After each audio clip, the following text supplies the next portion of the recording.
Živijo, dobrodošli v AS podcast, tokrat košarkarski. Mirko Mulalič, Iztok Franko, Tilen Lamut, Luka Štucin, 35. epizoda nas druži po zaključku Evropskega prvenstva v košarki, po enem najboljših Eurobasketov v zadnjih izdajah Eurobasketov. Seveda najljubši nam je tisti iz leta 2017, ampak za začetek najpomembnejše vprašanje, tudi za našo televizijo.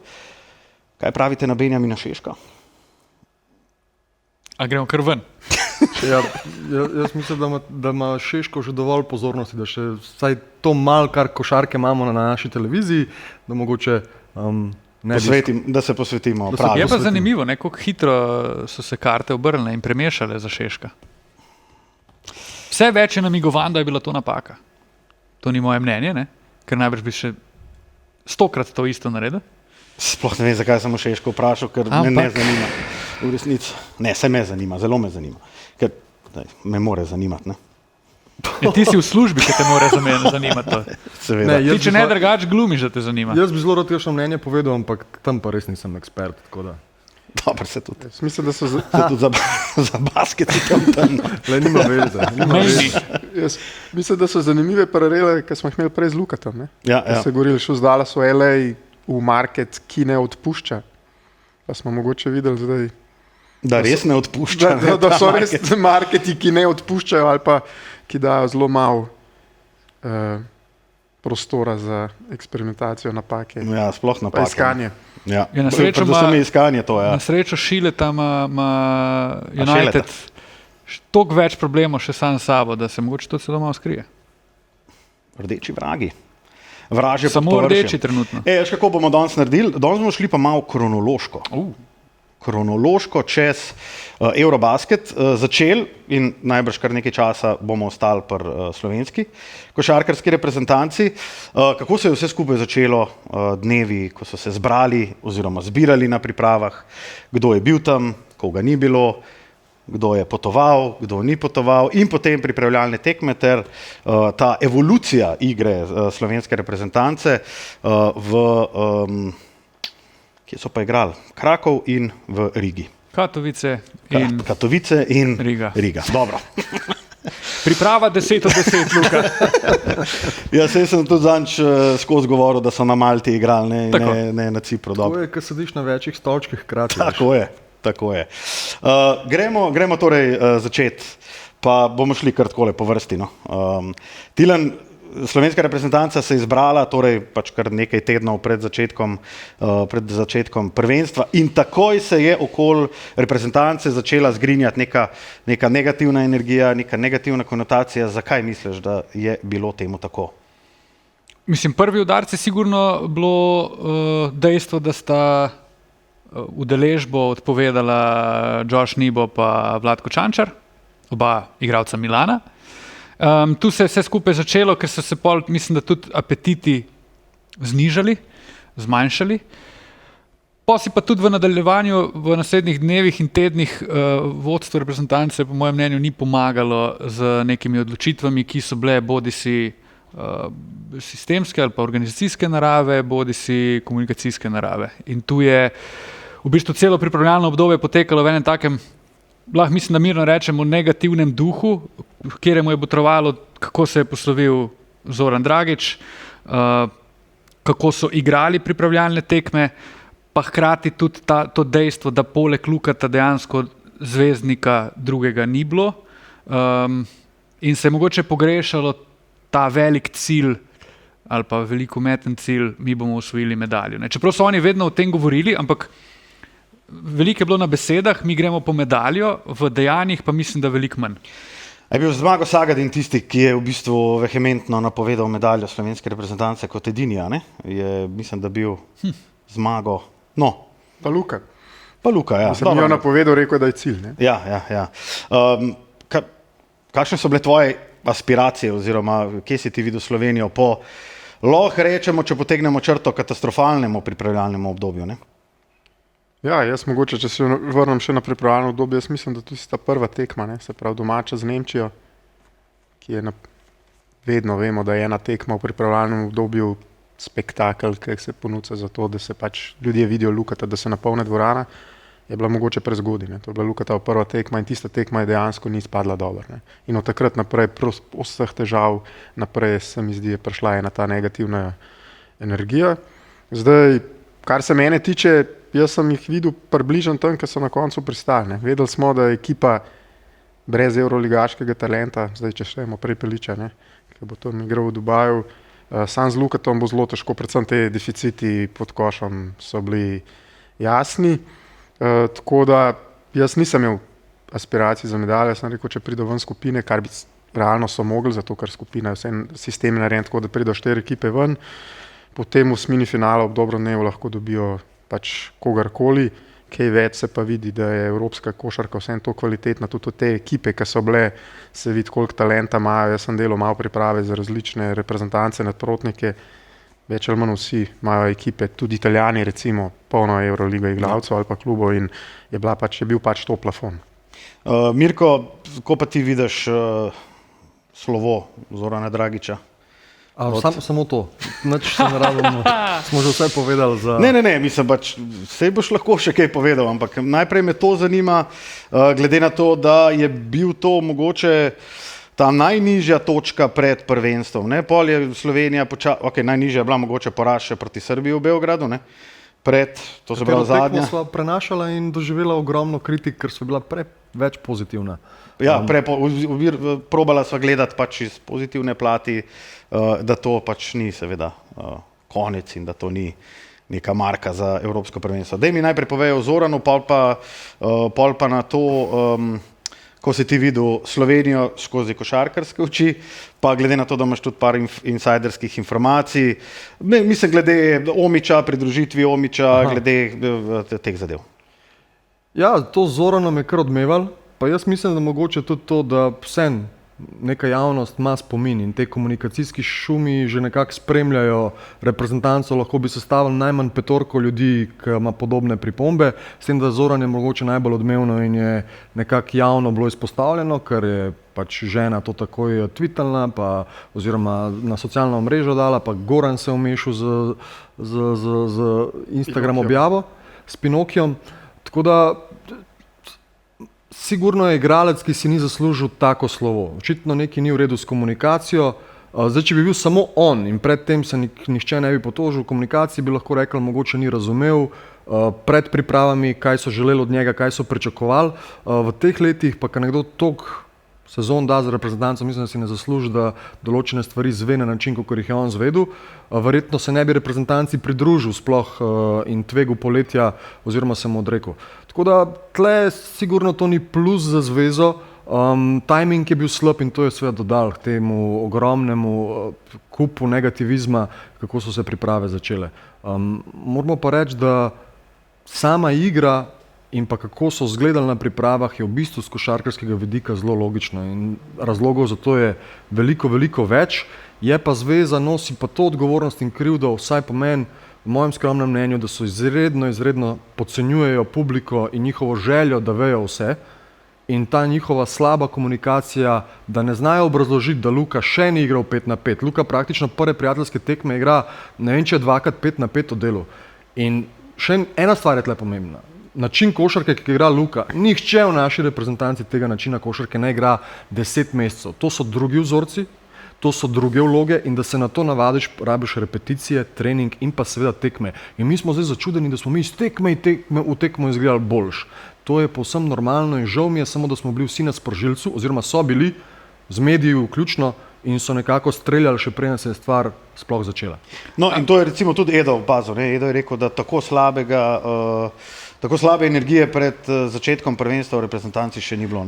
In mi je bilo tudi zelo dobro, ker je on skozi govoril, dajte nam čas, mi se bomo borili in videli se je, kar bomo pol še analizirali, da so se v bistvu njegove besede kar malo pozlatile, ker začetek, tako kot si ti rekel, a bi mogoče tudi Luka mogel na večjih tekmah igrati pripravljalnih?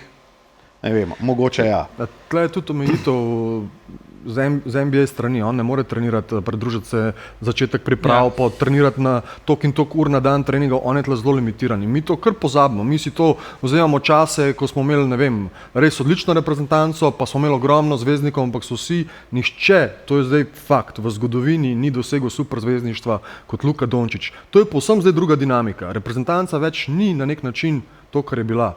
Out with the old, in with the new, popolnoma druga era je in tle se popolnoma drugače dela in mislim, da še tega nismo sprejeli. Mi smo začeli ta podcast s vprašanjem o Šešku, ne? Pa o teh trgih, ki ne odpuščajo. Ne? In slovenska reprezentanca, košarkarska, je tudi ena entiteta, do katere imajo interes ogromno ljudi v Sloveniji. Ne? In dokler imamo mi superzvezdnika kova Luka Dončić, bo vedno interes ogromen. In tu se rekel, ja, bi mogli biti bolj potrpežljivi z njihovimi igrami, ampak jaz še skozi mislim, da valiti krivdo na ljudi, ki so bili kritični, ni prav, zaradi tega, ker je bilo veliko stvari za kritizirati. Je pa krivda na zvezi, reprezentanci, kakorkoli, ali pa tudi mogoče kdaj igralcih, ki so svojimi ali svojimi dejanji ali pa svojimi besedami v bistvu sprožali to. Ne? In tako je Mirko rekel, če bi znali objasniti boljše, da Luka ni igral 5-5, da ne moramo soditi forme ali pa dometa reprezentance po prvi pripravljalni tekmi proti aktualnemu svetovnemu prvaku, pa četrtim iz olimpijskih in tak dalje. Mogoče tudi tega negativizma ne bi bilo toliko. Tu se pa štartalo se je mogoče z neko nastrojenostjo, ki je bila pa self-inflicted, kako je, ne vem, kak je slovenski izraz. Sami smo si zadali ta udarec. Sami smo si zadali ta udarec in pol se je v bistvu najprej medijska javnost in pol posledično celotna javnost se je nekako zapletla v ta krog, itak ne bo nič. Ne?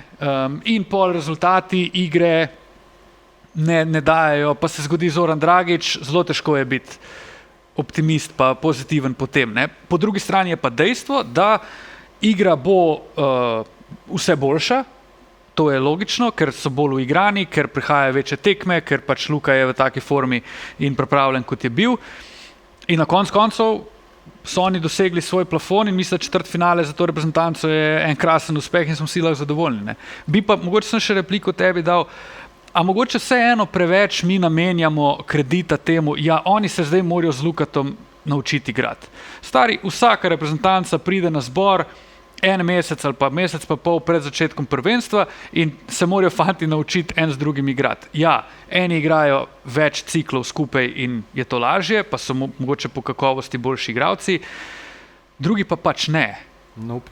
Tle moje skromno mnenje, da si ga mimo strelil zaradi tega, ker je res Luka Dončić po načinu igre unikat.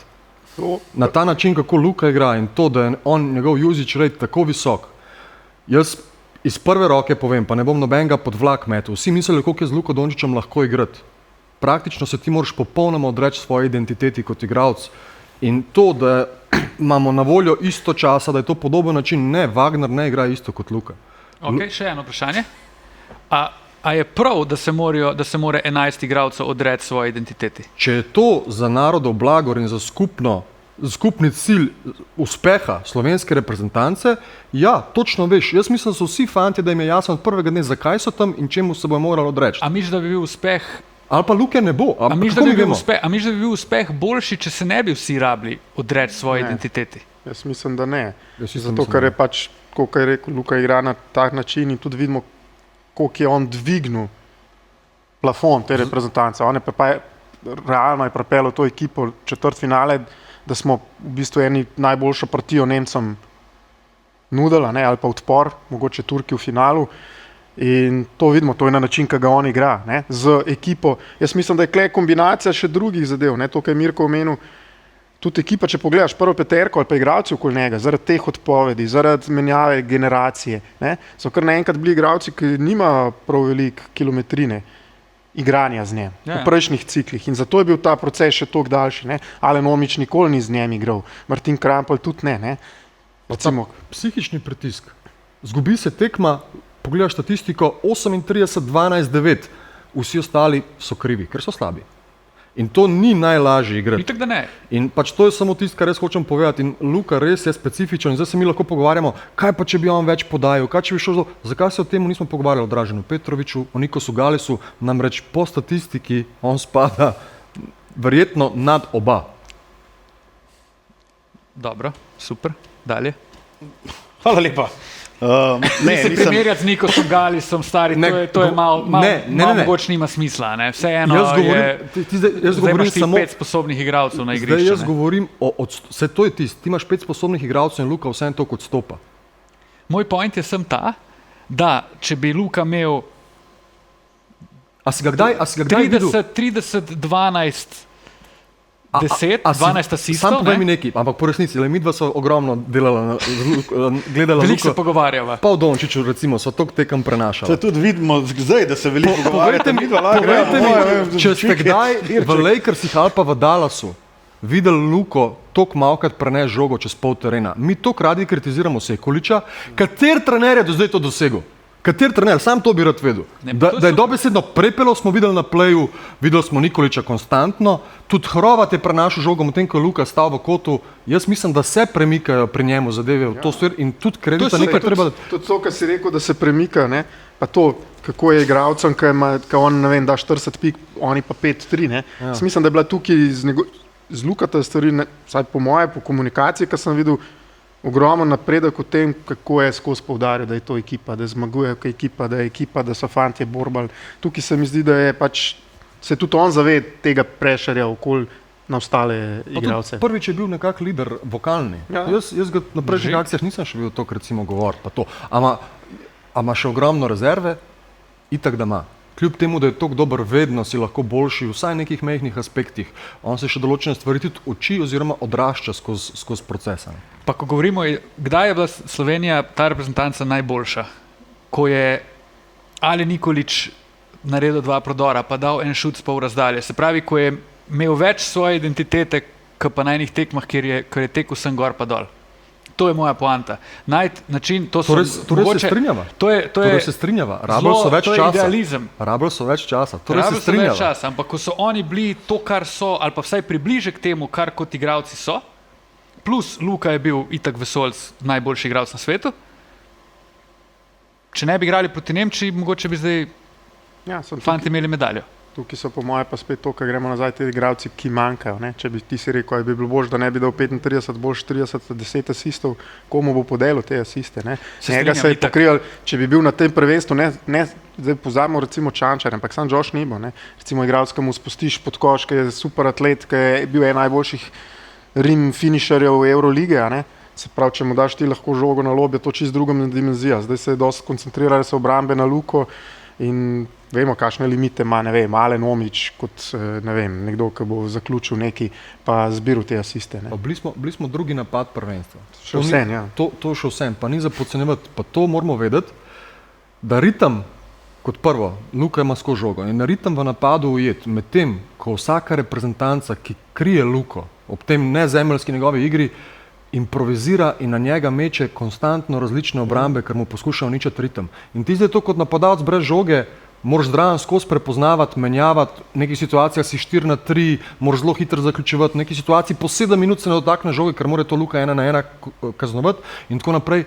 In to so kar kompleksni procesi. Jaz vem, da odzad gleda tako, zdaj gledamo mi vsi doma za kavčem, pa rečem, ta ga ne more dati, ne vem, Strgar nima šuta, to ni samo do tega, je tudi ogromno do ritma in to, koliko se ti moraš prilagajati na obrambe, kako krijejo Luko.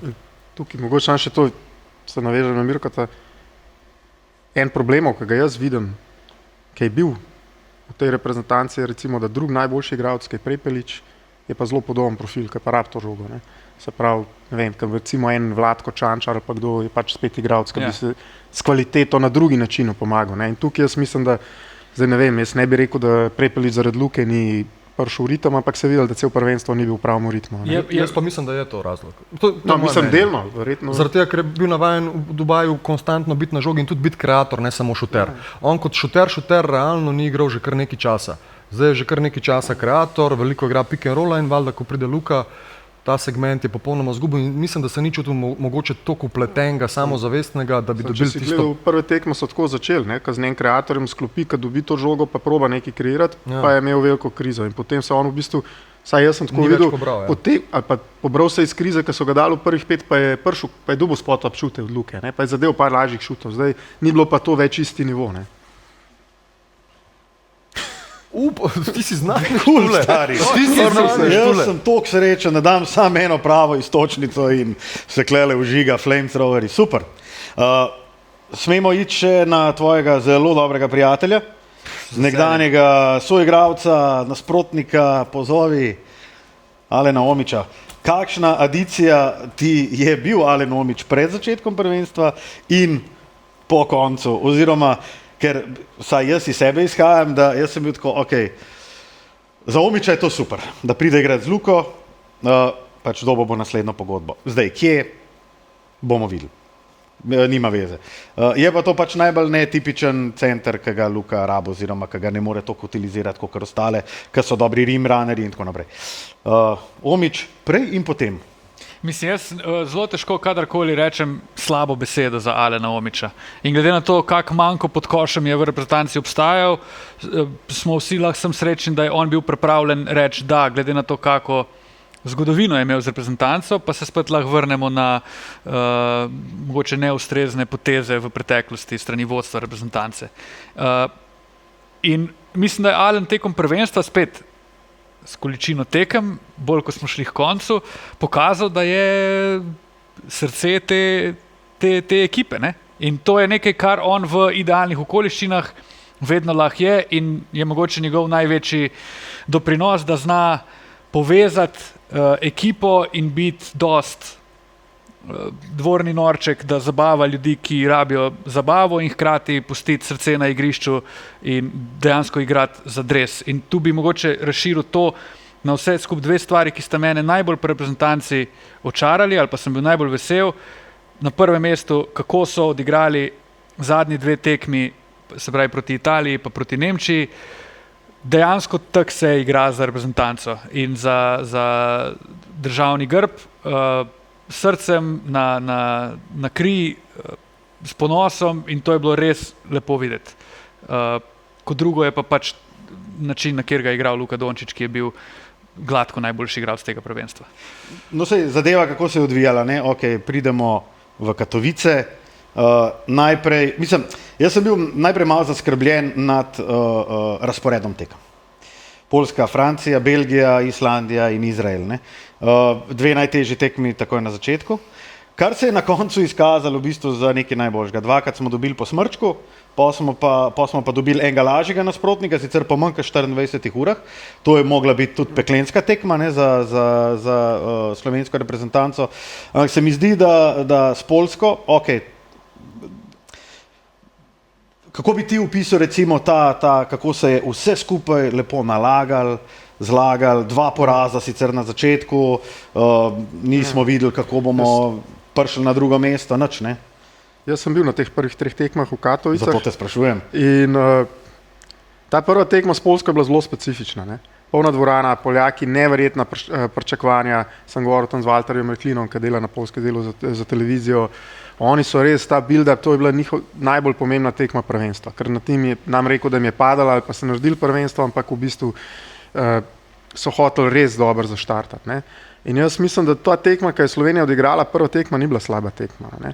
Ampak moramo vedeti, da so Poljaki res igrali fenomenalno, šutirali so, ne vem, čez 50 za 3, Lloyd, ki smo potem videli, ki so ga oni angažirali za to prvenstvo, je bil najboljši na NBA strelc prvenstva. In tudi ta poljska ekipa, sploh doma, pol se je izkazalo, da so veliko slabši igrali, ko niso igrali pred polno dvorano, je igrala zelo dobro. Tako da jaz mislim, da Slovenija ni toliko slabo odigrala.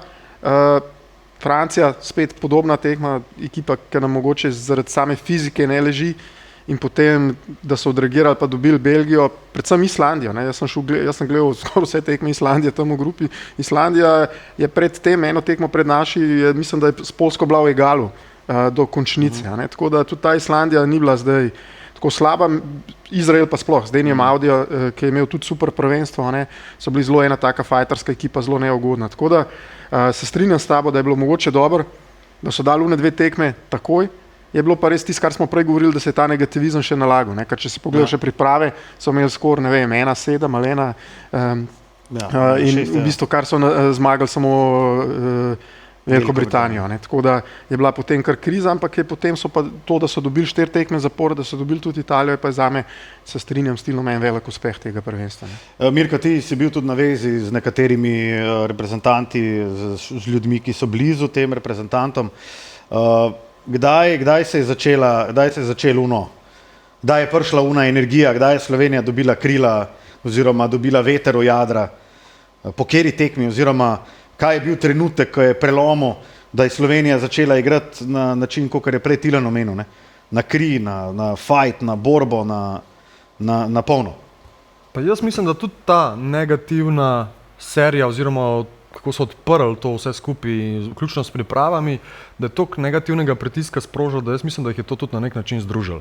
Jaz ne mislim, da je bila prav tekma ali pa moment, ampak jaz mislim, da je bil nek build-up emocij in fantje so bili upravičeno jezni. Kaj imamo mi s tem? Zdaj moramo tudi vedeti, neki te medijskega pritiska in to je tudi zaradi tega, ker KZS ni v najboljših odnosih z nekimi drugimi ljudmi, pa mislim, da so v zadju neki pritiski so se dogajali tudi malo namensko. In tudi veliko teh pritiskov ali pa negativizma ni bilo sploh uperjenih proti igralcem. Tako, se strinjam. Osebno, ampak reprezentanci v nekem širšem pogledu.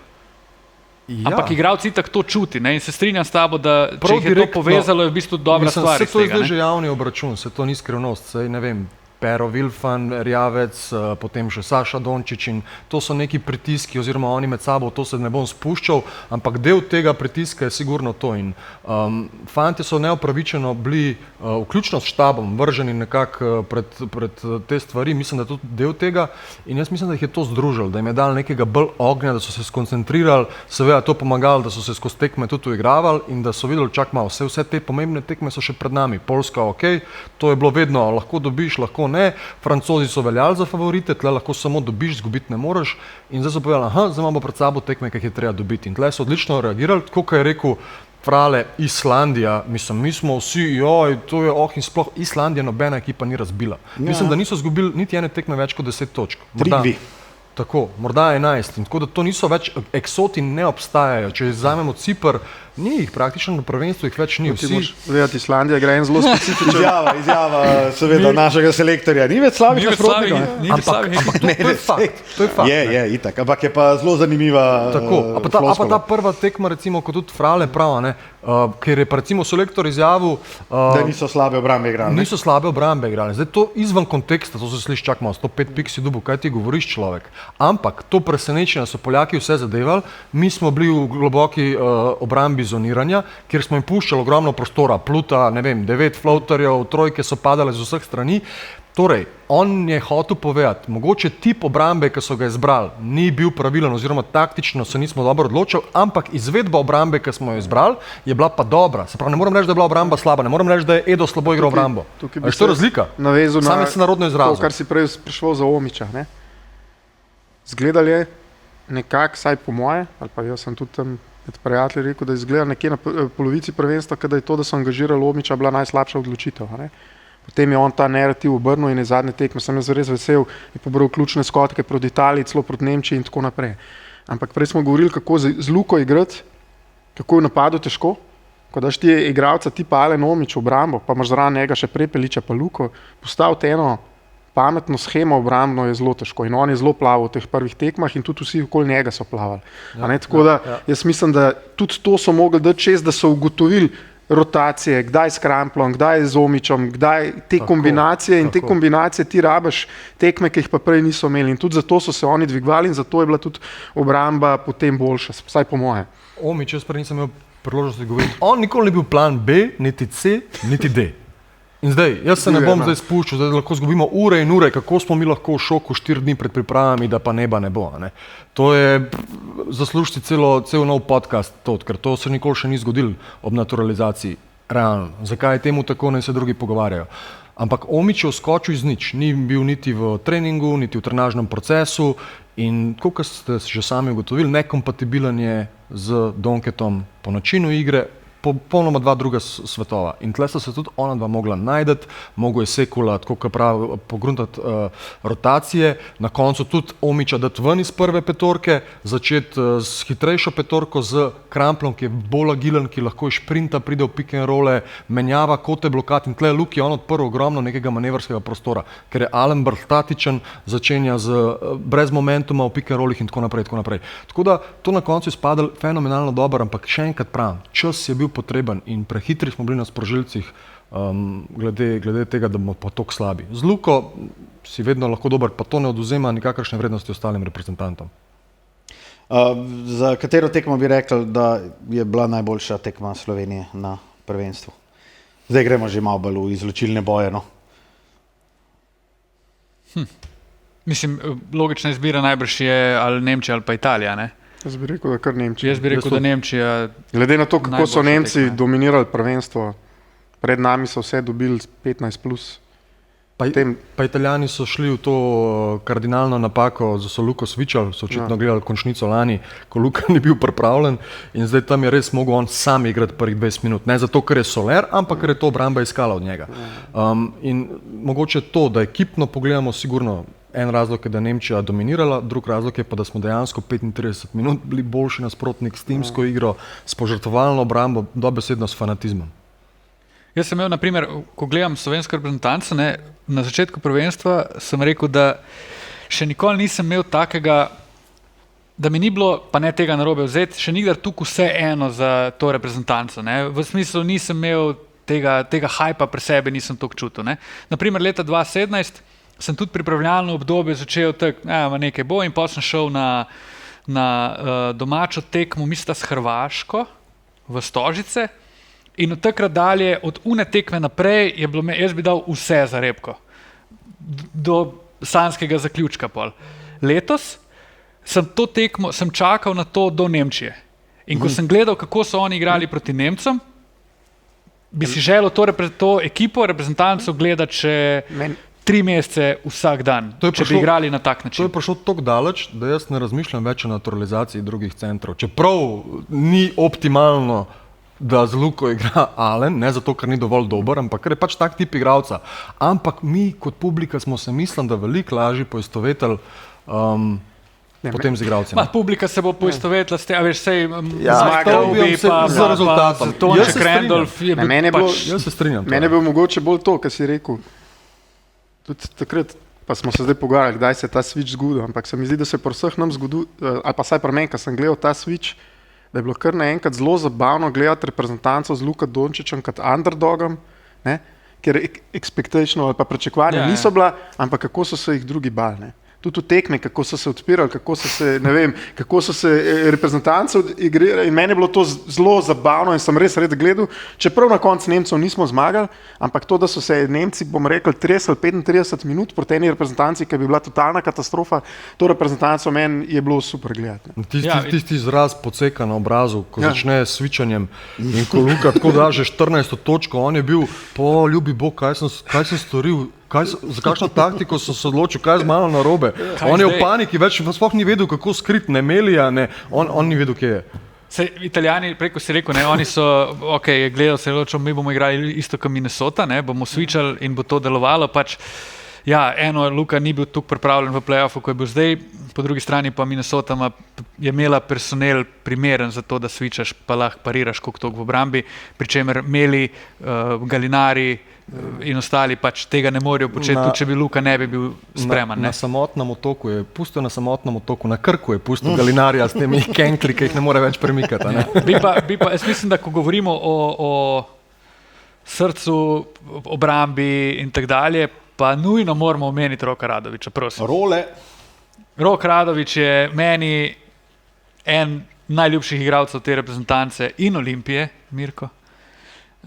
In sem zelo vesel, kako je odigral to prvenstvo. In to je, ko gledamo naprej, pa se pogovarjamo, Zokija zdaj več ni, pa najbrž ne bo imel te neke poslovilne tekme. Edo Murić je namigoval, da naj bi bilo to zadnje prvenstvo oziroma naj bi zaključil kariero. Vseeno ta reprezentanca ima neke, mogoče na tem prvenstvu, Hrovat, Radović, dva taka igralca, ki sta pokazala, da dejansko se na njih lahko računa kot legitimne izbire poleg Lukata za naslednje 4-letno obdobje, ko reprezentanco čakajo kvalifikacije na svetovno, upamo, da olimpijske in pol še eno evropsko prvenstvo. Ne.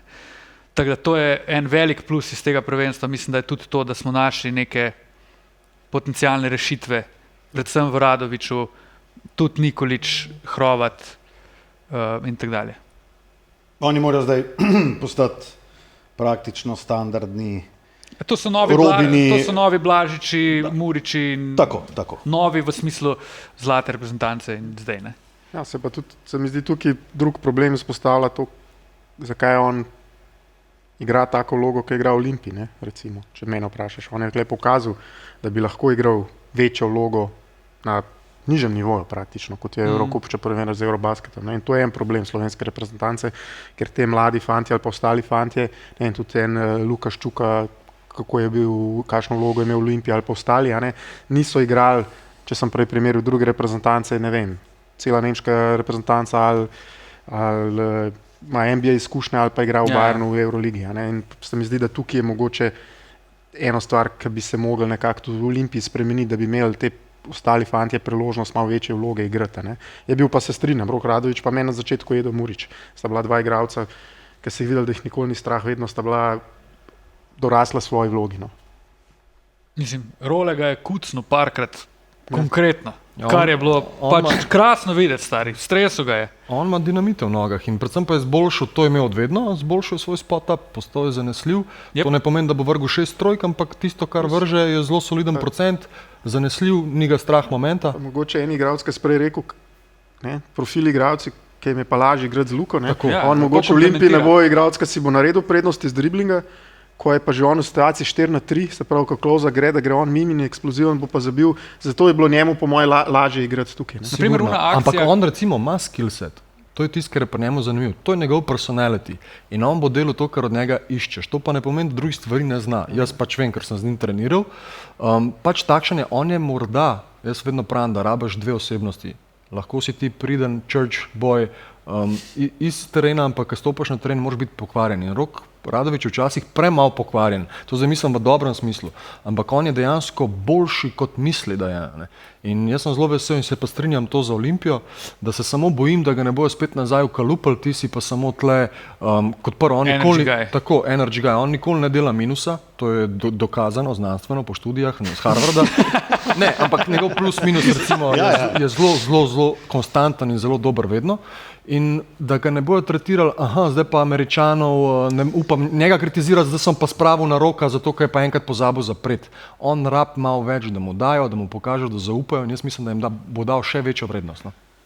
No, videli se je, pač, če ne drugo, kar smo zdaj govorili, da on lahko veliko več ponudi, kot smo ga videli v sistemu Zvezdana Mitrovića v prejšnji sezoni, kjer je bil v bistvu energy guy, pa je na skoku napadel, obrambo podeli, ostalo bodo pa Robinsoni, pa Lemarji in tako naprej, kao pa delali. In to se mi zdi, da Role je pripravljen na korak naprej. Je pa tudi res, da spet če mu bojo to dovolilo. Ja, je pa tudi res, da spet treba vrednotiti. A veš, on je igral z Luko Dončićem, človekom, ki je požrl največ interesa, pozornosti tekmeca in na nek način odpira igrišče za vse ostale. Ne? Ampak je pa v tem okvirju Rok pokazal, da ima super rešitve. Ne? Ti si prej omenil iz pick and rolla, če dobi žogo 4-3, zna rešiti s podajo, šutom in tako dalje. Una akcija, ki je na desni strani, ki je dobil žogo, šel prodor, pa našel Alena, mu je odložil za kucanje. Ne? Jaz sem takoj na to spomnil. Se pravi, je tu ena dodatna dimenzija igralca, ne pa sem pridi v igro za 3 minute, podelaj v obrambi in 5 napadalni skok in to je v bistvu to, kar ti počneš. Ne?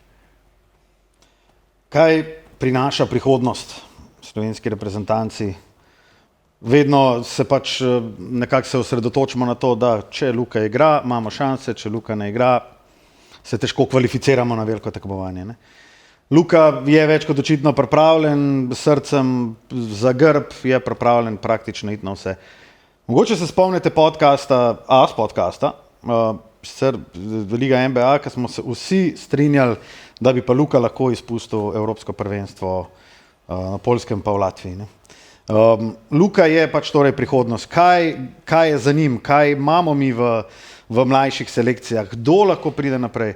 A nas NCAA mogoče zdaj malo uničuje s tem, ko požira talent, ki se ga ne razvija na način, ki smo mi vajeni, pa ker nam je mogoče bolj v DNA-ju.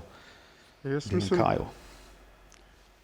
to tudi, da bi spustil kakšno tekmovanje, jaz mislim, da definitivno ve se vsi, kaj je cilj. Ne? Cilj je čez 4 leta domače evropsko prvenstvo in to je, vemo, takrat bo Luka star 30, pravim, in jaz mislim, da bi mogla mogoče, pa zdaj, če smo prej pogrešali, mogoče malo bolj ta strateški pristop, tudi kjero tekmovanje bo Luka igral, kjero pa ne, narediti tukaj en reverse engineering, pa res cilj je 4 leta, čez 4 leta vemo, da Luka bo, če bo zdrav, da bo tam igral, kaj rabimo ob njemu. Ne? In kaj se je pokazalo v preteklosti, tudi v ligi NBA, rabimo ob njemu atlete, rabimo fizične igralce, dobre igralce in zdaj v mlad te 4 leta ponucati, da tem igralcem, ne vem, kot je Mark Padjen, ki ima recimo en redkih branilcev, ki ga jaz gledam, fizične predispozicije kot atlet, dolge roke, hitrost, ne? Podobne igralce, ko te 4 leta graditi in mogoče reči, cilj nam je pa domače prvenstvo, in takrat nekaj narediti. Tako bi jaz se tega lotil. Zdaj, vprašanje pa je ob vseh pritisku, ki smo prej rekli, da je vedno pritisk na zvezi, vedno je neki pritisk, da se uvrstimo na tekmovanja, a smo mi to sposobni narediti, pa se tako mogoče, bom rekel, malo bolj veliko potezno tega rotati. A je res cilj domače evropsko prvenstvo? Vmes imaš svetovno in olimpijske. Jaz ne vem, zakaj bi moglo biti domače svetovno prvenstvo, bi meni v bistvu predstavljalo samo neko dodatno motivacijo, s tem tudi pritisk, ne, ker je domače. Ampak jaz, če se postavim logo Luke Dončića, jaz da osvojim olimpijsko kolajno ali pa da sem kolajna na svetovnem, mi to več pomeni kot, ne vem, da dobro odigram skupino v Ljubljani, pa grem itak v Bukarešto odigrati zaključek turnirja, ne pa recimo zmagati ali pa dobiti kolajno. No. Mislim, meni se zdi, da... Jaz bi rekel, da vprašanje se treba zastaviti, kje oni mislijo ali pa verjamejo, da so v tem trenutku.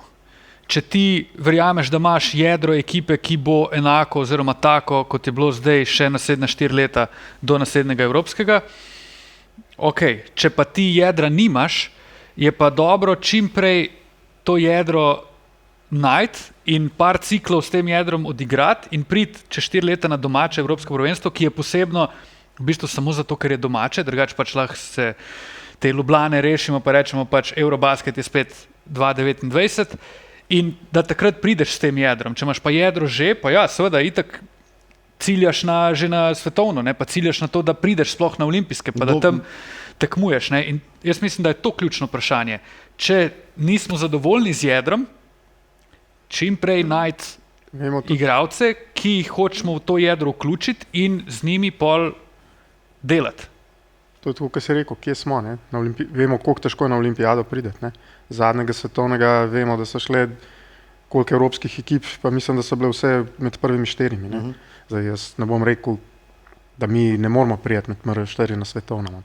Ampak je zelo težko. Mislim, tudi pol dodatne kvalifikacije, pač priti na olimpijske ni enostavno, ne? Ker je kvota evropskih ekip toliko majhna, da pač ti moraš premagati Francijo, Nemčijo ali pa ne vem, moramo biti realni. Italijo, Turčijo, ene izmed teh moraš premagati. Kvalifikacije, ki pa bojo recimo za svetovno prvenstvo ali pa podobno, kaj je ta ekipa že v samih kvalifikacijah, ne? Brez Luke. Ne? No, vse to. Mirko, kdo lahko sestavlja to jedro v prihodnosti? Jedro, o katerem je govoril Lemut. A je mogoče boljše vprašanje to za Tilca, ker je govoril o jedru? Predvsem je zelo težko to planirati. To, da Luka mora izpustiti kakšno akcijo, smo mislili, recimo, da je to za letos, ampak nismo računali, da bo izpadel v prvem krogu končnice in je imel dejansko ogromno časa, da je prišel k sebi in meni ta letos reprezentanca ni sporna. Zdaj, če bi pa on do finala igral, pa to je pa to potem... Pa v takem telesnem stanju, kakor je bil, bi to bilo pa zelo vprašljivo, če bi bilo to pametno za njega. Kar se tiče sestavljanja jedra, pa jaz ne bi tle zelo težko strategijo postaviti na daljši rok s takim superzvezdnikom. Mi ne vemo, kje, kaj, kako, kaj naslednja njegova pogodba. Okay, o predpostavki, da bo igral na vsakem velikem tekmovanju. Ja, to je zdaj vprašanje centra, boš mogel rešiti. Omić, ne vem, sigurno, mislim, ne verjamem, da ga bojo razmišljali o njemu na nek daljši rok oziroma za naslednje večje tekmovanje. To je prva stvar. Mlade je treba razviti. Zdaj že prihaja neki osnutki, ki so se že postavili, on je omenil Padjena, tle je še neki fantov iz mlajših selekcij, ki so obetavni. In zdaj v teh par naslednjih letih je to treba neko tranzicijo počasi narediti. Mogli bomo biti potrpežljivi. Vsem imamo Luko in zdaj mislim, da se je pokazalo na to, da ko imamo Luko, da bomo že nekako sfolgali in zmogli. Treba je pa maksimum izvleči in se posvetiti tem fantom in razvoju. To je pa žalost tudi ful odvisno od klubov, ki igrajo in ki praktično pridobivajo ali pa izgubljajo celotne sezone. A NCAA kle nam požira, ne? Neki talent. Pa nam požira, ampak na te nimamo vpliva. To so take finančne ponudbe. Razumem, ti pogodbe, pač podpišeš prvo profesionalno pogodbo, recimo s koledžem in si rešiš eksistenco plus šolanje dobiš. Vsaj 10 let šolanje imaš. Ja, in fantom je to težko reči ne, ker je tveganje, a ti bo dejansko uspelo v košarki ali ne, poškodbe je toliko veliko in če ti nekdo prije z milijonsko ponudbo, kaj jo boš zavrnil? Najprej malo po meseđeru, pa itak. Ne, pogledal sem še enkrat cel roster, ker me zanima, če smo sposobni zdaj mi doreči, kaj je jedro kdo je v jedru te reprezentance. Ne? Zdaj, veš, Alen Omić bo star 37 let na Evropskem prvenstvu. Pač to je nerealno pričakovati, da bo on bil zraven. Jaz mislim, da tudi igralec, ki je bil opcija C, da bomo zdaj mislil, da bo v naslednji akciji opcija A, jaz dvomim. Ja, če ti najdeš flajšter, ki smo ga dali gasilec. Se tu govorimo, ti si prej rekel reverse engineering, ne? Pa reč, kaj rabimo, ne? In da mi definiramo za kvalifikacije ali pa vsaj svetovno prvenstvo čez 2 leti, koga rabimo in s tem človekom se podpiše pogodba o državljanstvu Slovenije in on igra za reprezentanco 3 cikle. Seveda, če je zdrav, marsikaj mora priti zraven. Ampak da je en apel na zvezo. Da mi vsaj identificiramo našo idealno tarčo in se s tem človekom gre na 3 naslednja velika tekmovanja. In na tak način si ti bolj uigran, se bolj veseliš vsega skupaj, on bolj čuti vse ostale igralce, povezano z ekipo, z reprezentanco in je to lažje. To je prva stvar. Po drugi strani je pa, ko govorimo o jedru, Radović, Nikolić, Hrovat, Prle še, ne, ker je 32. Prle v neki specifični vlogi, ki bo njemu mogoče čisto ustrezala, Luka, Čančar. Upajmo, da Čančar, pa jih imamo 6, ne, Hrovata sem omenil tukaj ali ne? Si omenil. Ščuka, upam, da. Ne, mi imamo 7 igralcev, na kjer lahko realno računamo, plus naturaliziran center, ko govorimo dolgoročno, je to 8. Z 8 igralci v rotaciji ti lahko marsikaj že narediš, ne? Pa je tu pol še en Padjen, naprimer. A si Radovića si omenil? Prvega. Prvega, ja. Se upravičujem, ko motim tole debato. Svojega cerkvenika, seveda. Cerkvenik, lej. Nika. Sam to, da veš, da si ga zabodil v hrbet s tem, ko si Radovića ekspresno poril na prvo mesto. Največji hejter. Glej, igra za Olimpijo in srečevala se bosta na tekmah. Jaz mislim, da moramo prvo poenostaviti. Ne, sorry. Apel. Apel imaš. Ja, to hočem povedati. To hočeš. In s tem hočem malo poenostaviti. Jaz mislim, kot prvo sem zelo spremljal, ker sem se zdaj malo spustil v socialno mrežo in takšne stvari, ta negativizem. A ti kakšne podcaste snemaš? Ja, imaš ti en nov podcast mogoče? Ne, jaz samo živim izven okvirja vedno. Dobro, da si te okvirje dal dol. Sej, po mojem, ni človeka, ki je videl basketžogo, ki ni videl tega podcasta. V bistvu je to jaz pa moj prijatelj, ki se FaceTime-ava že leta in leta in sva rekla, pa dejva to, da je še malo javno, tako da ljudje, če vas zanima. Kdo pa je ta prijatelj? Fermetov Tadej, to je bodoči mestinski župan. A bi on mogoče igral za reprezentanca? Pa mislim, on je zelo dobro percepcijo in sam sebe za kak special bi bil dober? Vidi, da pač telesno morda tega ne zmore. Šutersko pa definitivno lahko. No, zdaj moj apel, dajmo. Da ne preskočam. Tle kaj preveč komplicirati ni treba. Ljudje nočejo Sekuliča, jaz mislim, da je dokazal, vsaj tisti, ki se malo spoznajo na košarko, da on tja spada. Živimo v časih. Pogledali ste si lahko konferenco Antetokounmpa in Spanulisa po osvojenem 3. mestu, kjer zvezdnik Antetokounmpo reče, jaz sem tle, dokler je gospod zraven mene tle, drugač me ni. In to več ni nič čudnega in moramo se tega zavedati. Jaz ne vem, če si je Luka izbral Sekulo. Ampak, glede na to, kakšen super zvezdnik je, bi to bilo logično. Če hoče, da je fotor GM, bo pa fotor GM. Če hoče, da je Štucin PR, bo pa Štucin PR. Ne zanima nas to. Se pravi, to moramo se še počasi odmisliti, nehati zbirati selektorje. Zmago Sagadina, ki tudi sam, by the way, noče biti selektor, to moramo dati stran. Vse, kar rabimo in vse, kar bi rad samo od zveze, je to, da samo pač pravočasno, tako kot ste rekel, izberejo centra, ki bo daljše obdobje dostopen in da so malo bolj ažurni, malo bolj obveščajo ljudi in malo bolj agresivni v tem. Proaktivnost. Tako, zaradi tega, ker z nebom se ne more zgoditi, da se mi sklicujemo na mail z kluba. Ti na mail moraš v poklic poslati, dajmo se pač, dvigne se telefon, se Baezija pokliče, Messino, se komunicira z njimi prej, ne morete mail 4 dni pred pripravami presenetiti. In s tem nočem nobenemu zdaj metati polena pod noge, to so dejstva. Samo malo več, nekdo, a zaradi mene je to Rjavca, mora Sekula klicati, kdorkoli. Zdaj, če ni to nebo, gremo drugam, ampak samo to se take stvari, ker je škoda, ko imamo igralca na taki ravni, da pač ne gremo optimalni na kakršnokoli akcijo. Vsi te ostali mladi, žal ni odvisno samo od zveze in pač jaz mislim, da bo to vse v redu. Malo več komunikacije z ljudstvom, da ne bo teh negativnih pritiskov in pa seveda tudi apeliram na ljudstvo, dajmo se vsi obrniti košarki, ki imamo to radi in čakamo na to prvenstvo tako dolg, da začnemo z nekim pozitivnim mindsetom. Dajmo se združiti, 2 milijona nas je, mi pa kar skačemo en čez drugega, ta ni dober, ni dober. Ne zanima me, Pero, Jure, Gaber, Jože, vsi smo skup, gremo s temi 2 milijoni pa butnemo Nemce. A je to tako težko? To je res, stari, ampak vedno bomo ljudje, vedno bodo, Eva Klipen. ljudje bodo vedno svoje navdušenje pa željo po navijanju in spodbujanju jemali iz reprezentance. In če reprezentanca ne bo tega ponudila, bodo pač Slovenci bomo kritični. To je tudi ena stvar, ki se ne rabimo jo skozi pluvati, moramo dati jo stran in o njej ne razmišljati, ker pač to je dejstvo. Jaz mislim, da je tukaj še en aspekt. Ne? Veliko se ukvarjamo s tem naturaliziranim igralcem, pa je prav, ker pač imamo nekje manjko in je biti treba zelo pameten in pač, da se nam ta napaka ne ponovi. Ne? Mislim, da je tukaj še eno drugo večji problem, ki ga jaz vidim, je pa to, da mi od Eurobasketa 2017, pa ko se je Luka pojavil na sceni, se pravi to 8 let, nismo enega novega evroligaškega igralca ustvarjali. Se pravi vsi, ki so, ki bo zdaj igrali, Prle, Čančar, so takrat že igrali. Od takrat jaz se ne spomnim kakšnega, da bi igral v Euroligi. Ne? Mogoče je bil ta problem z Olimpijo, da nimamo nekega playgrounda, ki bi ga kontrolirali, da bi igrali. Govorili smo o Radoviću, da bi dobil priložnost, da bi ga tja spravili. Mogoče je ta setup zdaj z Ilirijo, ne? Kjer pa imamo več vpliva, ne? Se pravi isti GM ali pa isti ljudje vlečejo tudi development, podoben setup je, da bojo mogoče igralci tipa Padjan ali pa nekaj podobnega, da se bo ustvarilo okolje, kjer bojo dobili te mladi igralci, ki smo jih rekli, priložnost. Jaz sem vesel recimo za enega Padjana, da ni šel v NCAA, pa da bo igral ABA ligo, ne?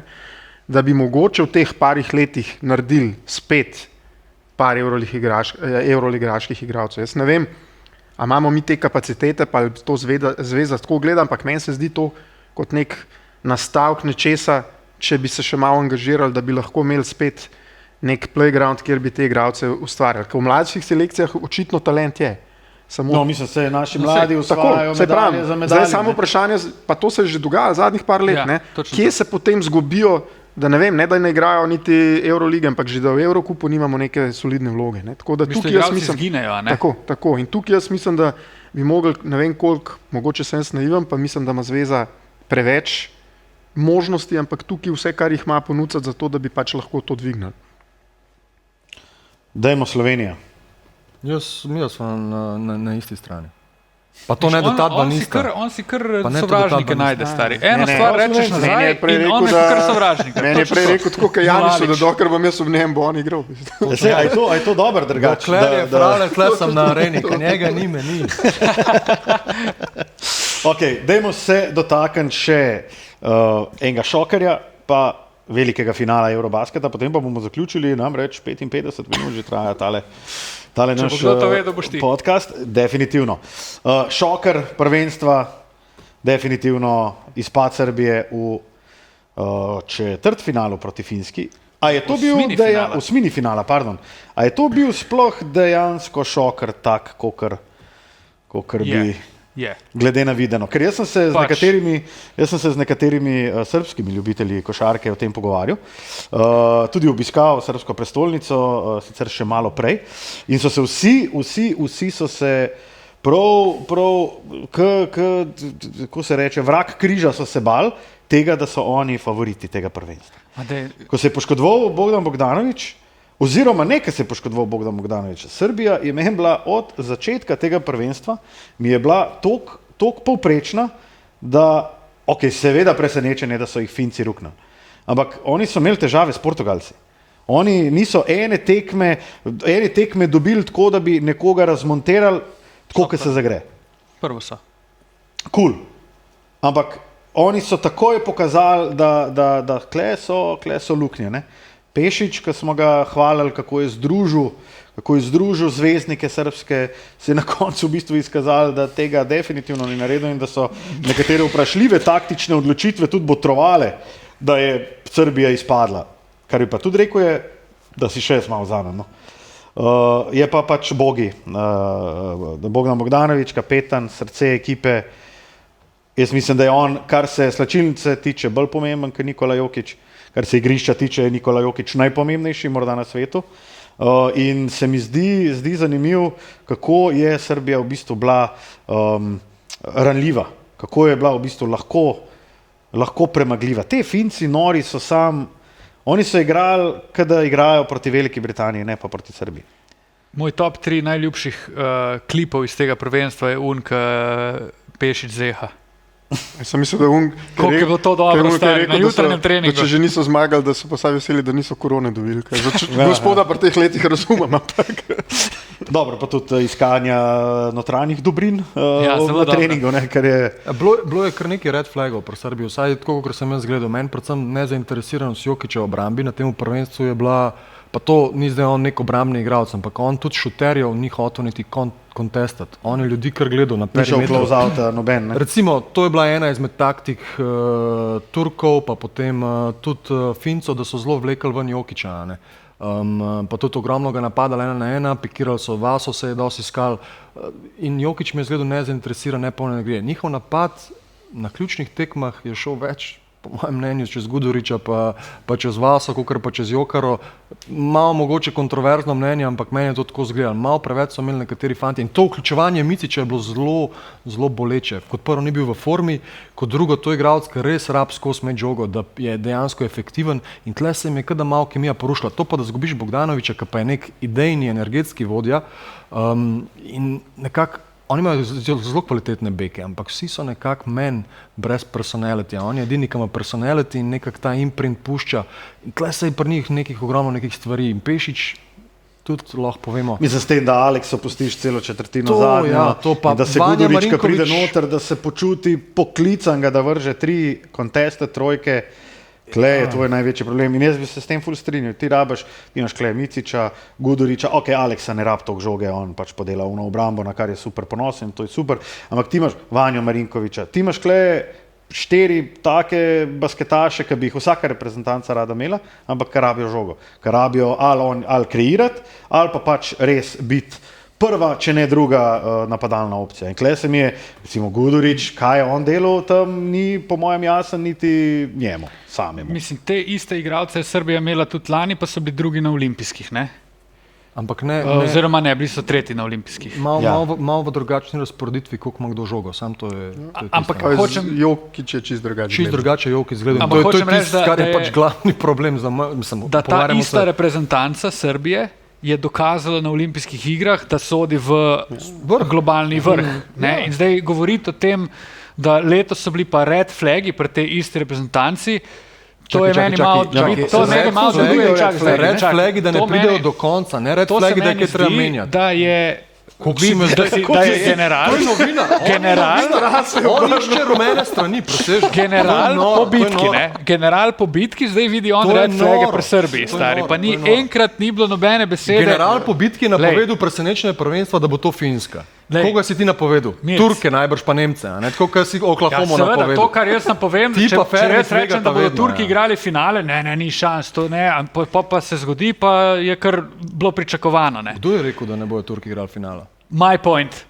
Kaj je bilo dobro, ker si mu ti začel govoriti? Ne, sploh ga ne bom Takole je naredil, poslušal, ko sem začel gledati. Sploh ga ne bom poslušal, stari, ker sem hejter. Če smo resni, pa se navežemo nazaj na Slovenijo, je pa mogoče tudi to, kje je Srbija spadla, pa kje je v končni fazi tudi Francija izpadla, se pravi vsi pred nami ali pa na istem nivoju. Ne? Pač kaže tudi to, da je vsem ta Eurobasket zelo nepredvidljiv, pa da se je ta vrh razširil in ni samo po sebi pomembno, tudi če imaš v ekipi Luko, da boš prišel v četrtfinale, osmino finale, pa polfinale, pa finale. Ne? Ja, mislim, da vse tako je vse. Ta turnirski sistem je tako nepredvidljiv, da ti imaš Korejo v fuzbalu v polfinalu svetovnega prvenstva in tako naprej. Da bi sem dokončal Srbiji. Ker prej, seveda, je začel čez mene govoriti in je bilo to, pač klasika brez gobic. Ti ne moreš reči, da ni presenečenje, da oni pol izpadejo od Finske. Z vsem dolžnim spoštovanjem do Finske, ki je igrala izjemen basket. Ampak ne glede na to, v kakšni formi so, pustimo zdaj taktične stvari znotraj tekme, so se zgodile napake in pač zaradi teh napak mogoče so oni tudi zgubili. Ne bi se pa tudi strinjal, da je Bogdanović ni pomemben na igrišču. Ne, jaz sem rekel, da je Bogdanović da je Jokić bolj pomemben. Da je Jokić bolj pomemben od Bogdanovića in da je Bogdanović glugaj v garderobi. Jaz bi rekel, da je Bogi tudi za Jokića na igrišču ful pomemben. Zakaj? Ker se lahko razbremeni. Ne to razbremeni, hočem konkretno, taktično zakaj. Pod eno ga razbremeni, nekako me zdaj stiska, stari. Kot drugo imaš pa sigurnost na bekovskih položajih, ki je pač brez njega nimaš. Ne, se je zelo enostavno odgovor. V bistvu v igri 2-2 sta na 2 kar pač to isto, kar Jokić pa Murray v NBA-ju, ne? Mogoče mi lahko najdemo boljšo enko od Murrayja na papirju, pa vprašanje, če bo z Jokićem tako dobro igral. Res je. In pač tukaj, to je tisto, kar hočem povedati. Najdla sta se plus, Bogi ima ta shooting threat neverjeten in Jokara zna te hand-offe, znata se čitati, potem ko obramba reagira na Bogija, kje mu da v ta pocket, ki mu spušča žoge, praktično sta neobranljiva in full dobro bereta igro. Je pa tudi idejni vodja poleg tega, je na igrišču pa zelo pomemben in on je večino žoge imel pri sebi, ko je bil seveda on med beki. Zdaj se je pa to razpršil med fante, kakor je Micić, ki ni niti v formi, niti ni dober, da on v tej repki je tiskaj glavni na žogi. Ko je bil Bogdanović, imaš ti jasno glavo na enki dvojki, ne? Ko ga pa ni, imaš pa kar naenkrat mogoče 4 igralce, ker vsi mislijo, da zdaj morajo pa oni biti ta osrednja figura in na koncu to razprši in ni nič. Zdaj, zakaj je pa Jokić igral tako nezainteresirano, pa mislim, v obrambi, oziroma je imel prvenstvo tako, kot ga imel, pa v bistvu zelo dobro vprašanje, na kjer ga pa ne vem, če imamo mi odgovor. Finale. Sorry, še ena stvar. Pešić je odstopil, a ne? Ne, potekla pogodba, tako po prvenstvu. Ni odstopil. Dobro, pa dalje. Mislim, pri teh letih itak samo na mesec pa pol podpisuješ, ker nikoli ne ve, kaj bo, a ne? Pa so pa že bokalce. Ampak ne. Moj point je mogoče ta, da tudi če bi odstopil, mogoče prav, glede na to, kaj se je zgodilo in da so oni izpadli v osmini finala, ne? Mislim, z velikim spoštovanjem, to je zdaj čistko, malo se tudi pohecamo, pa to človek, ki je pač praktično dosegel vse karieri. In ni zdaj, da je on glavni krivec, karkoli, pa te red flagi, pa to za mene recimo, če bi oni v polni zasedbi bili, bi bilo vse razen prvega mesta presenečenje za mene, ne sam poraz Finsko. Ampak ko zdaj gledam za nazaj, so pa bili neki znaki, da to več ni optimalno v teh momentih bilo, kot je bilo to v prejšnjih akcijah, oziroma na olimpijskih. No in zdaj gremo tudi do ekipe, ki jo je nekdaj vodil Svetislav Pešić in z njo tudi osvojil naslov evropskih prvakov. Nemčija, ki je v finalu igrala proti Turčiji. Tako, finale. Jaz bi rekel, da je to bilo najbolj fair finale, v smislu finale, v katerem sta bili reprezentanci, ki sta najbolj zaslužili si iti v finale oziroma priti do tja. Lej, govorim in vmes, ko govorim, se bom spomnil enega vprašanja. Govoriš besede, no? Ne, a ste mnenja, da je to bilo najbolj fair finale oziroma tako? Mislim, da so dve najbolj konsistentni ekipi igrali v finalu. Nemčija, smo prej rekli, je pač dominirala do naše tekme celotno prvenstvo. Tudi jaz mislim, če pogledaš zdaj na vidika moderne košarke, imajo oni daleč najbolj atletsko sposobno reprezentanco, najbolj širok nabor pod košom s Francom Wagnerjem, ki je en super hiter igralec, Denis Schröder, ki vemo, kako igra, tako da Jaz mislim, da Nemci imajo res, vse to so pokazali že na svetovno prvenstvo. Ne. Tako da tukaj tega talenta imajo res tak izbor, da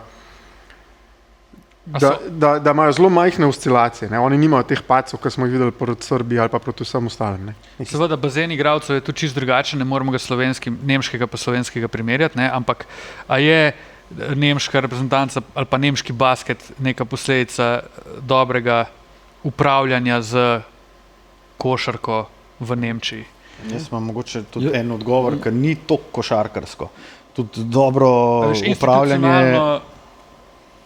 So prišli do tega. Mi moramo vedeti, da Nemci, tudi recimo ostale reprezentance, ampak Nemci predvsem pa Francozi imajo pač veliki influx košarkarjev iz migrantskih družin. Se pravi, najboljši GM Evropskega prvenstva Angela Merkel? Recimo, ne. Ja, no, recimo, ne, ampak da to moramo mi vedeti. Mi dobivamo. To se zdaj, jaz hočem to, kar se da politično korektno, zato ker ne mislim nič slabega. Ne, pa saj to je dejstvo. Ampak to je fakt. To je dejstvo, to je fakt, sem hotel reči. In mi pač dobivamo, oziroma kako bi rekel, mi imamo pač košarkarje. To, kar oni dobijo s pasošem, mi moramo naturalizirati. To sem hotel reči. Ampak ne, tudi to ni res v resnici.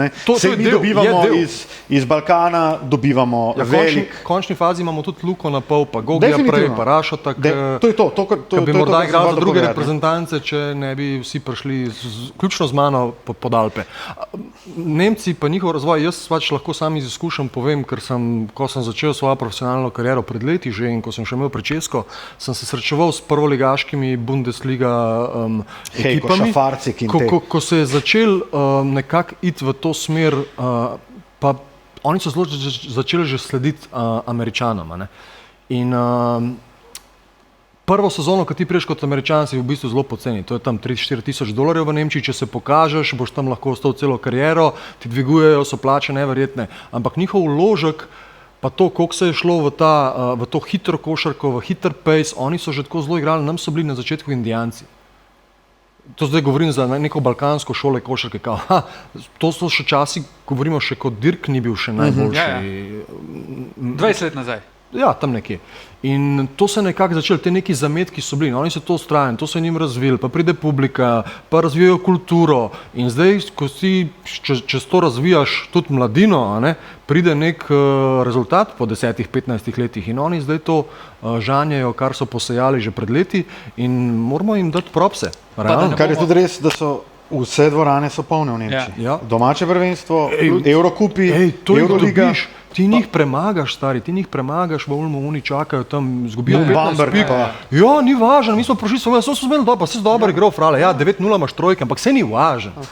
Mi smo se imeli fajn. To konsistenco imajo, to, kar je manjkalo Francozom. Francozi so imeli to s Fournierjem, Goberjem, Batumom, ker so bili te liki, ali pa prej smo govorili Bogdanović. Tle je zanimivo, da je Schroeder ta lik, ki je zdaj ta konsistenca, ki je tudi razmetil stran tiste, Maxi Kleberje, ker niso bili toliko konsistentni in so rekli, mi igramo za reprezentanco, te mladi, ne glede na to tudi v finalu, če se pogleda, en Franz Wagner ne bi bil najboljši igralec te reprezentance, v zadnji četrtini ga ni bilo, se pravi, ampak imaš neko konsistenco teh igralcev, ki so na vseh prvenstvih in to se pokaže, da nimajo teh problemov z uigravanjem, z lovenjem, ampak so zelo, tudi čeprav so zamenjali trenerja, so zelo igran, ali pa način igre imajo, ki ga bojo skozi igrali. Fascinantno je, da je Dennis Schrödiger sinonim za stabilnost v eni nemški reprezentanci, glede na to, da ga poznamo iz lige NBA, ki je dobesedno velja za Indijanca. Mislim, zamenil tudi. On je tudi finale in našo tekmo. Če se pogledal našo tekmo, mislim, da ni mogel zadeti trice, je zadev tisto ključno trico v zadnji četrtini. V finalu je zadnjih 7 pik. To v finalu tako. Pa na busu rekel Ataman, get the out of here. Ker je Sveja videl tisto izjavo, ne vem, če ste videli dan pred tekmo, ko je Ataman za sebe, I'm the best coach in last 10 years. Meni so bili zaradi tega Turki. Mislim, faktualno popolnoma. Ne rečeš pa tega pred finalom. Meni so bili ravno zaradi tega Turki, pa tega, kar je govoril Šengun za Janisa, sem praktično za Nemčijo začel navijati v finalu. Turka je po polfinalu malo zanesla. Tako, in oni so bili čist preveč Ataturk razpoloženi in so se začele izjave, ki ne govorijo več samo o tebi, ampak dobesedno osebno greš na nekoga drugega, kar nikdar ni kul, pa jemlje nek fokus in Torej so bili red flagi. Turki so, mislim, da ti greš nek pomor 60,000 ljudi, ki so jih leta 1922, ko se je to zgodilo, odkudar je prišla ta izjava, to je grozovito, da to narediš. In jaz bi rekel, da kle bi tudi FIBA mogla reagirati na to izjavo. žoga jim je vrnila. Ja, jaz bi lahko to rekel, pa tudi na končni fazi Žoga jim je vrnila. ti zdaj gledaš trenerja nasprotne ekipe, ki ti dan pred tekmo daje take izjave, to kar pržge enega ognja v Ja, tebi, veš, in to ni, to se ti maščuje slejka prej. S tem, da so Turki igrali zelo dober basket. Fantazija. Izven teh izjav res Alperen Šengun je odigral tako prvenstvo, majboj čunki. Čunki tako, mislim tudi, koga je lepo gledati, ker točen ve. Pa Ataman mu je vse odprl. Ta desen del igrišča, ki mu je sprazno igrišče, vsi smo vedeli, kaj se bo zgodilo in točno to se je zgodilo. In tudi Wagner je vedel, ali pa Bonga je vedel, kaj se je zgodilo in to se je Meni je zgodilo. bilo edini ironično to v finalu, pravim še enkrat, igral je super, 1-1, tako kot si rekel, vse je nesel v koš, ne vem, praktično brez problema poentiral, ampak on je po finalu kritiziral Janisa, da je slab podajalec, da so to izkoristili, on je v finalu in njega odnesel jih to. Vsaka akcija, ko pa so ga podvojili, ki je mogel nekaj narediti žogo, mislim, da je imel on 3 turnoverje, pa 3 asiste v celem finalu. Ne. Koliko imam rad košarko zaradi tega, ker vse toliko zarečenega kruha poje. Ja. Ta del To je je bil pa tudi meni šport, tako. to je šport z vsemi dimenzijami. Tega nisem mogel faliti, To, ja. in sam, da se na eno malo pozabiš, ti takoj pride kazen. In, to In je recimo o tem je govoril že zelo priznani, sicer ameriški filozof, fantastične tekste tudi napisal, Bold Online, Rashid Wallace je definitivno. Ne, vse sem pričakoval. Pa pričakoval sem, da se bo šlo v največji geto. Jaz sem še kaj hujšega pričakoval, ampak Rashid Wallace kot filozof je kar. Ball don't lie. In Drugač, en ful dober podcast je z Rashidom Wallaceom. Pozabil sem točno na katerem podcastu je bil gost, ampak to je zlato. Močno priporočam poslušanje. Mi o hejterjih bolj reklamiraš Rashidov podcast, pa moj. To ti vse pove. izven okvirja Mirko Daj ti te Mulalič, Tadej okvirje gor, Ferme. pa čau. To pa je bilo tudi vse, kar se tiče današnjega 35. podcasta, AS podcasta. Upam, da ste uživali in se vidimo čez 2 tedna. Se vidimo. In še enkrat se vidimo. Upam, da se vidimo in da se tudi še vidimo. Mi, ali?